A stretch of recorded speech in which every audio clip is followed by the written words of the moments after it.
Good evening, ladies and gentlemen. My name is Augustus, and I'm back again with another episode of Doki Doki Literature Club. When we last left off, we read Yuri's and Monika's poem.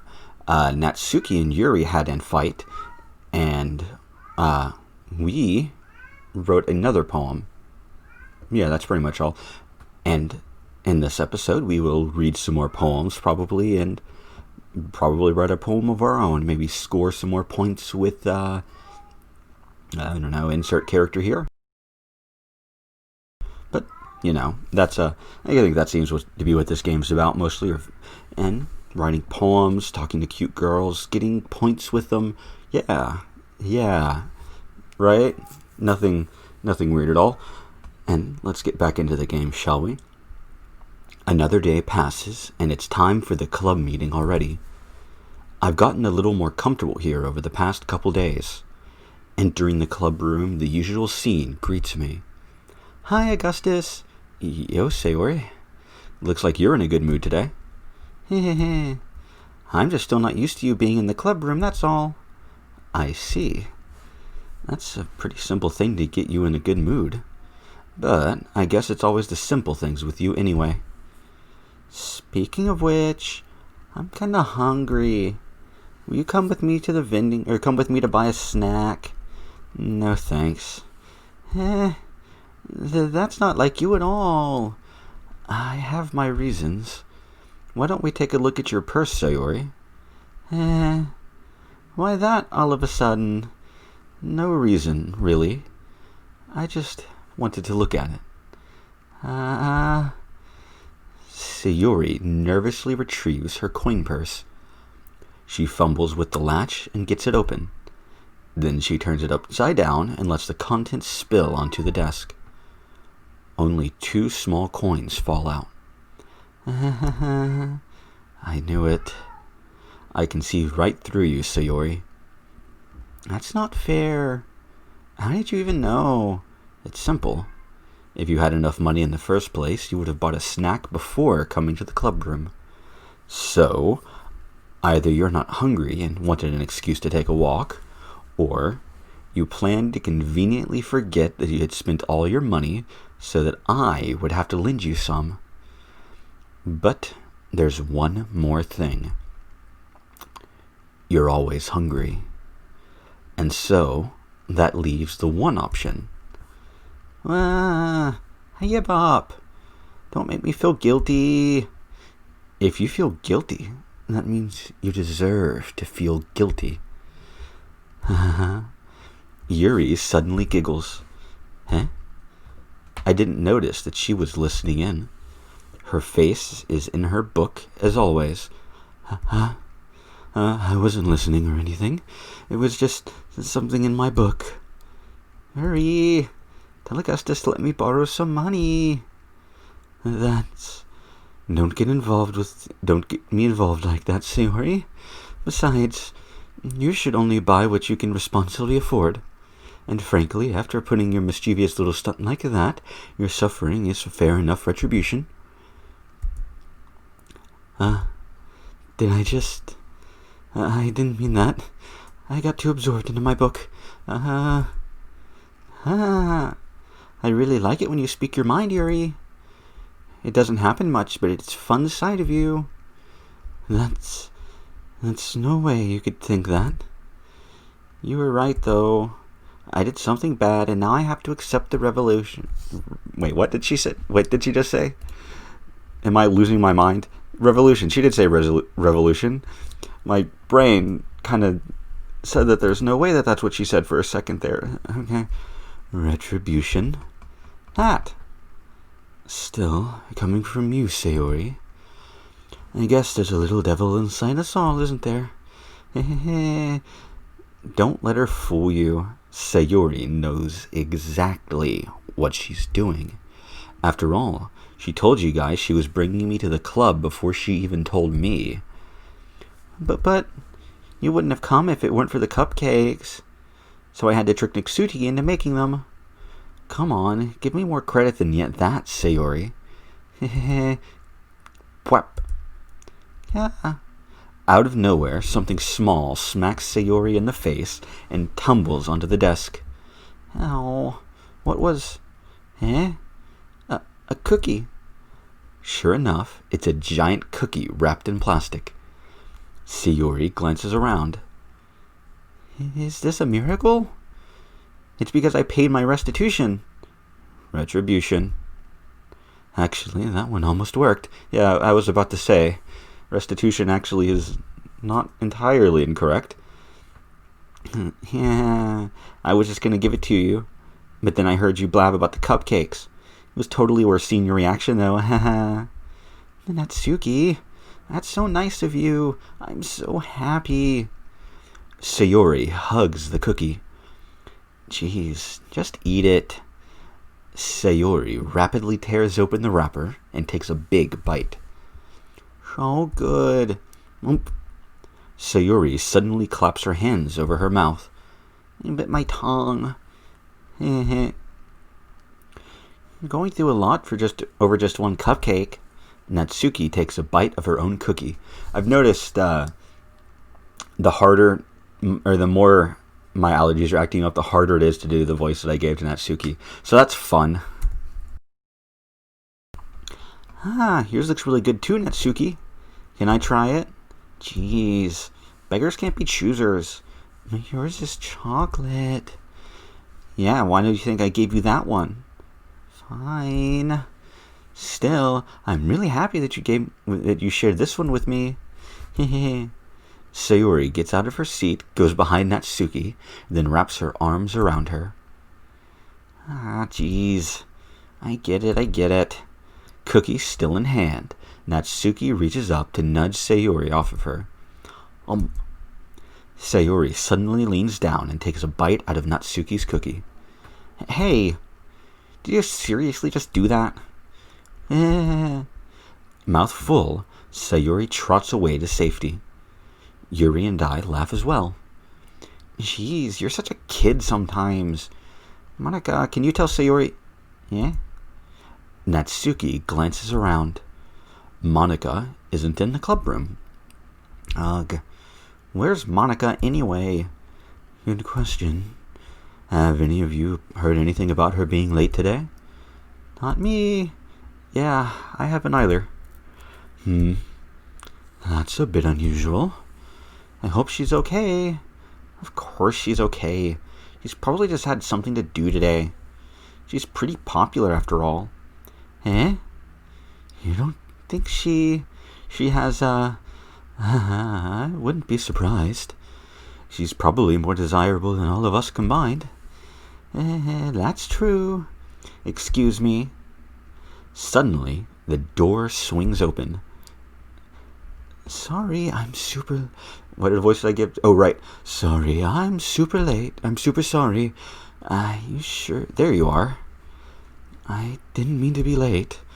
I hope you guys weren't worried or anything. Eh? Monica chose the club over her boyfriend after all. You're so strong-willed. Boyfriend? What on earth are you talking about? Monica quizzily glances at me. That's a strange one. Why are you looking at me? What do I have to offer? I'm a dense MC-kun. I have nothing going for me, which should mean that every girl in the world should be fawning over me right now. You know, tropes and all that. Never mind that. What held you up, anyway? Well, in my last period today was study hall. To be honest, I kind of just lost track of time. That makes sense, though. Or that makes no sense, though. You would have heard the bell ring, at least. I must not have heard it since I was practicing piano. Piano? I wasn't aware that you played music as well, Monica. I don't really. I kind of just started recently. I've always wanted to learn piano. That's so cool. You should play something for us, Monica. Monica looks at me. Maybe once I get a bit better, I will. Why do you keep looking at me? Yay! My voice is cracked. That sounds cool. I'd also look forward to it. Is that so?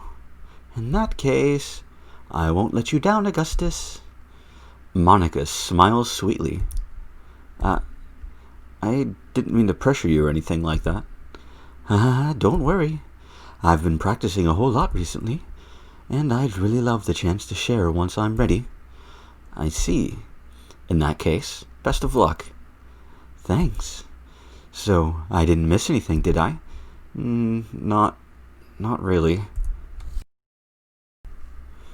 I choose to leave out Sayori's mischievous escapade. I'm sure Natsuki will end up complaining to her anyway.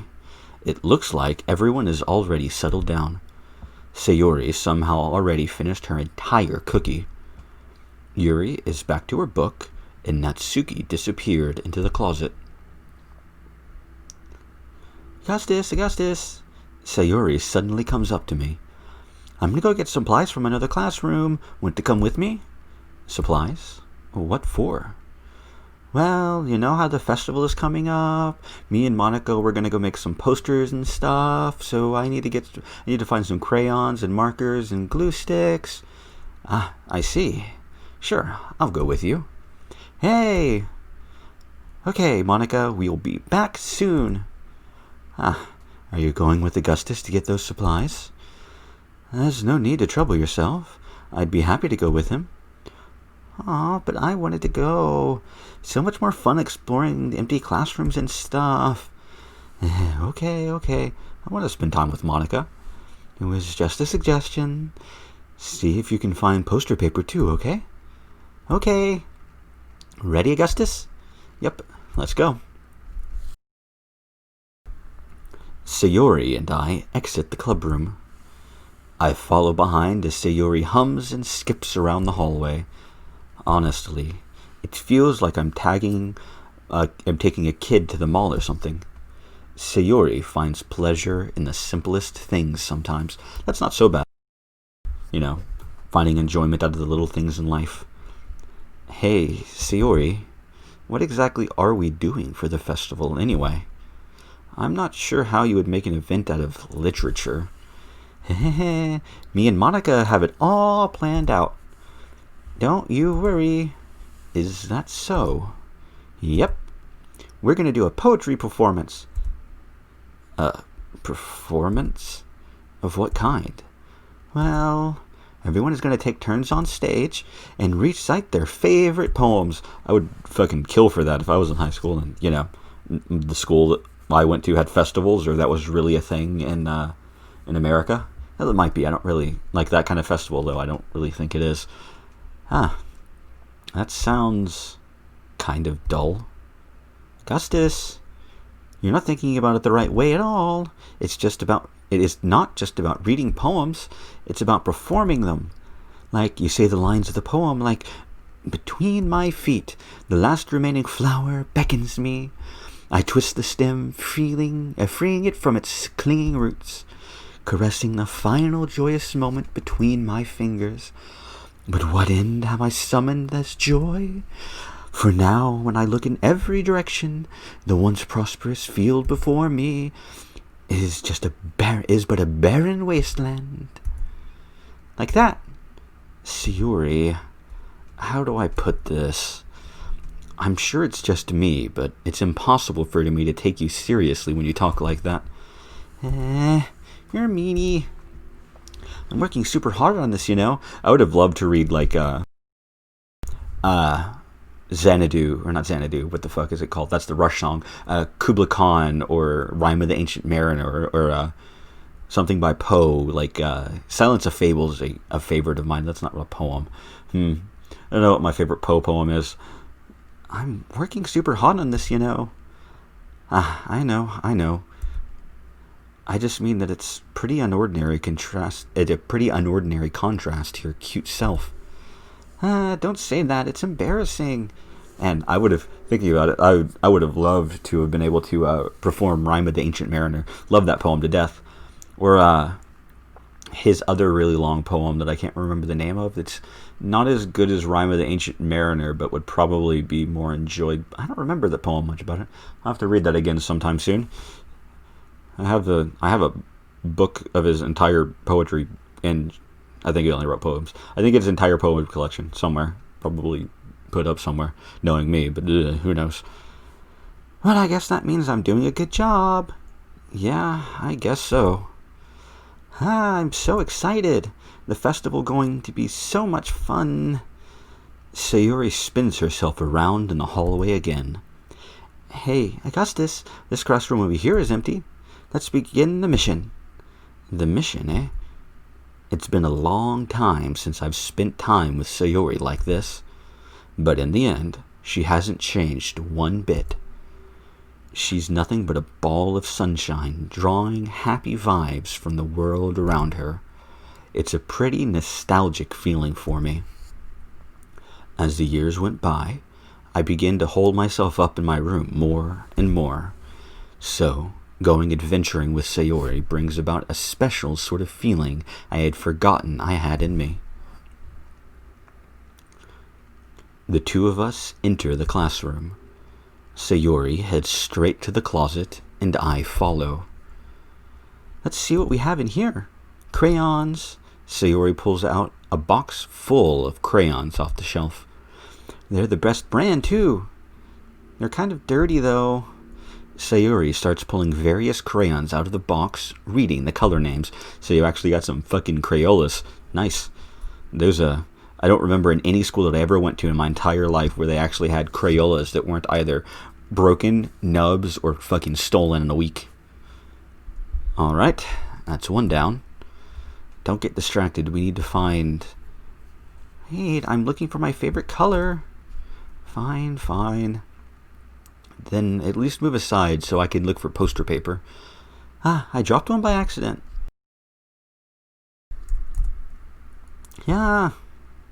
Sayuri bends over and smacks her forehead right into the shelf. She falls to the floor and the crayons spill all over her lap. Ow, ow, ow, ow, ow, ow, ow, ow. You okay? My forehead. Sayuri clutches her forehead. Jeez, Sayuri.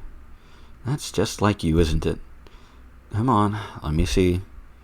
Since Sayuri is sitting on the floor, I grab her by the waist and pull her out of the closet. I have to move your hand, Sayuri. It hurts. Just do it for a second. Sayuri slowly releases her hands from her forehead. I gently brush her bangs to the side. Ow. Sorry. There's a huge red mark in the center of her forehead. A bump is starting to form as well. Man, it's gonna swell up. I should find you some ice. Augustus, where would I even find ice around this time? I guess a cold drink would do. You don't have to. I'm fine with looking like a unicorn. Even wincing from the pain, Sayuri makes a silly joke. What are you saying? I'll be right back, okay? Oh, okay. I pat Sayuri on the shoulder and run out into the hallway. I locate the nearest vending machine. What should I get? It doesn't really matter since it will be used as an ice pack rather than to drink. But I know Sayuri likes apple juice, so I purchased that one. In just a moment, I'm already returning to the classroom where I left Sayuri. Don't like apple juice very much. It's okay. It's mostly just fucking sugar water. The music changed. She has one palm on her forehead and is using the other hand to clumsily scoop crayons back into the box. At least they were already in the wrong spot before I spilled them. Sayuri, here. I hand Sayuri the bottle of apple juice. It's nice and cold. Sayuri opens the cap and starts drinking from it. Sayuri, what are you doing? It's for your forehead, idiot. Sorry, I forgot. How hard did you hit your head? Sayuri places the bottle against the bump on her head. It stings. Just bear with it. It'll feel better soon. Looks like you cleaned up most of the crayons. That's good. Hey, Augustus. This kind of reminds you of growing up, doesn't it? What do you mean? You know how we used to play outside all the time? I would always try to keep up with you. You were kind of oblivious in some ways. Like I'd usually fall behind, or I had trouble climbing on things. You did. But sometimes when I tried to do things I couldn't, I would get myself hurt. I'd fall and scrape myself or get a bump, and I would start crying really hard. And you would rush over as quickly as you could. You would try really hard to get me to stop crying. It was almost like you blamed yourself and you were afraid of getting in trouble if someone found out. Even though it really wasn't your fault at all, you know. Did I really do that? Yeah, you don't remember? Come to think of it, maybe I do remember a bit. I guess I was always so focused on my games that I didn't pay enough attention to you. So, in some ways, it was my fault. Kind of like this time, too. If I wasn't rushing you out of the closet, you probably wouldn't have hit your head. Augustus, I don't think you realize it, but you're always thinking about other people, even after all these years. You're rushing to help me even though I'm just being clumsy. You're really a sweetheart. Don't call me that. And I don't really do this kind of thing all the time. I guess when it comes to you, it just feels natural. Before I even know it, I'm treating you like that. I guess that's what happens when you've been friends for so long. Really? Maybe you're right. Augustus, I'm so glad that nothing's changed between us. Do you think it'll be like this forever? Forever? I'm honest to myself. There's no telling where we'll end up for college or after that. So it wouldn't be fair for me to make any promises. But, well, I hope so. It's been this long already, right? I can't imagine you ever changing, so my hopes are up. I'm so happy. Sayori has a whimsical expression in her eyes. Remains silent for a moment. She's so silly and clumsy on the outside that when I see her deep in thought like this, it makes me not want to disturb her. I guess we should go back. I don't want to marry Monica, you know. Good luck with that. She's going to see your forehead either way. Not if I hide it under my bangs. Sayori hops to her feet. She clutched her forehead again. Don't stand up so fast after hurting yourself. Well, I guess it's too late now. Anyway, let's go. I follow Sayori out of the classroom. Sayori plays with her bangs to try to hide the bump, but without much success. In a moment, we make it back to the club room. You're back. Good timing. I was about ready to start sharing our poems. Sayori, your forehead. She's fine. Don't worry about. I was playing with crayons and smacked my forehead on the shelf. Well, anyway, were you able to find everything we needed? I have it right. Sayori frantically glances around herself. I forgot all the stuff. Calm down, Sayori. I have it all right here. I found poster paper, too. Sounds like it ended up doing all the work, Augustus. Well, Sayori... I failed to come up with an excuse for Sayori. It's brain damage. I made it an adventure. Yeah, that. Okay. In any case, good work. I'll start working on the posters tonight. Me too. Okay, everyone. Are you ready to share your poems? Guess I should grab mine. After making sure the crayon box is closed tightly, I return to my seat. And I think this, ladies and gentlemen, is where we're going to end off this episode. So, next time, we will read the poems and, well, share our poems with people. And I'm excited to read Sayori's poem because we've gotten most of our points with her. And, of course, I'm excited to see Monica's poem. Of course. Why wouldn't I be? But that's for next time, and I hope to see you all there.